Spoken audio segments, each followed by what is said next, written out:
Ada sebuah negeri tropis, surga kecil di ujung Samudra Hindia. Lautnya biru, hutannya hijau, rakyatnya ramah. Bahkan Marco Polo bilang, "This is the finest island in the whole world." Tapi sekarang negara ini bangkrut, beneran bangkrut. Kayak anak kos akhir bulan yang minus 1 juta dolar. Apa yang sebenarnya terjadi? Bagaimana bisa negeri secantik kartu pos berubah jadi krisis ekonomi yang kayak film horor low budget? Inilah kisah Sri Lanka, negara yang dulu dijuluki Mutiara Samudra Hindia, tapi sekarang lebih mirip kerang tanpa isi.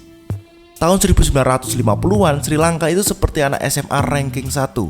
Pendidikan oke, kesehatan mantap, ekonomi stabil. Bahkan PBB pernah puji sistem kesehatan mereka sebagai model untuk negara berkembang. Mereka ekspor teh, karet, dan kelapa. Teh Ceylon yang terkenal banget, bahkan Ratu Elizabeth pun mungkin ngetehnya pakai teh dari Sri Lanka sambil nonton The Crown. Tapi masalahnya dimulai saat politik mereka mulai kayak sinetron stripping, penuh drama, pengkhianatan, dan tokoh antagonis.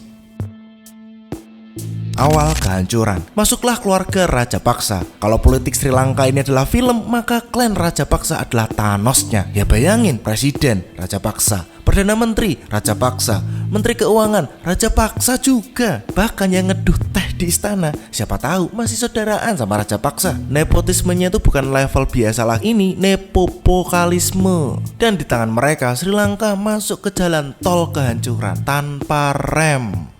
Langkah ekonomi yang absurd.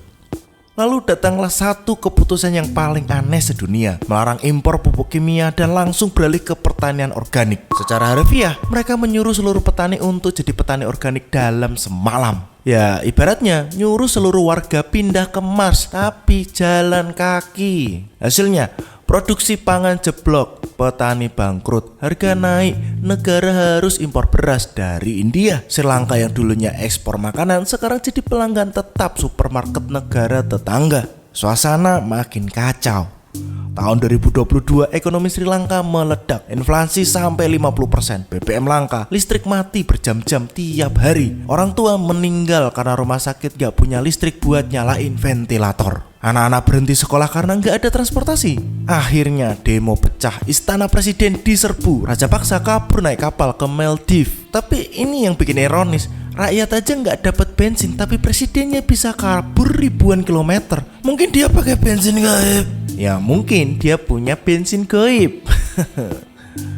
Sekarang Sri Lanka lagi coba bangkit, dapat bantuan dari IMF, negosiasi utang dengan Cina dan India, dan mulai reformasi. Tapi luka dalam ekonominya belum sembuh. Dan pelajaran dari Sri Lanka, negara bisa punya pantai secantik Bali, hutan seluas Amazon, rakyat sebaik tetangga yang suka ngasih lauk. Tapi kalau dipimpin oleh dinasti yang haus kekuasaan dan keputusan ekonomi yang diambil berdasarkan ego bukan logika, ya hasilnya seperti ini, negara yang jadi surga yang bangkrut. Pertanyaannya sekarang, apakah Sri Lanka bisa bangkit? Atau ini cuma babak pertama dari tragedi yang lebih panjang? Tulis di kolom komentar, menurut kamu apa yang bisa bikin satu negara bangkrut? Dan apakah negara kita sedang berjalan ke arah yang sama? Jangan lupa untuk like, share, dan subscribe Relung Nalar, karena dunia ini terlalu absurd kalau nggak dibahas dengan nalar. Terima kasih udah nonton, dan ini Relung Nalar.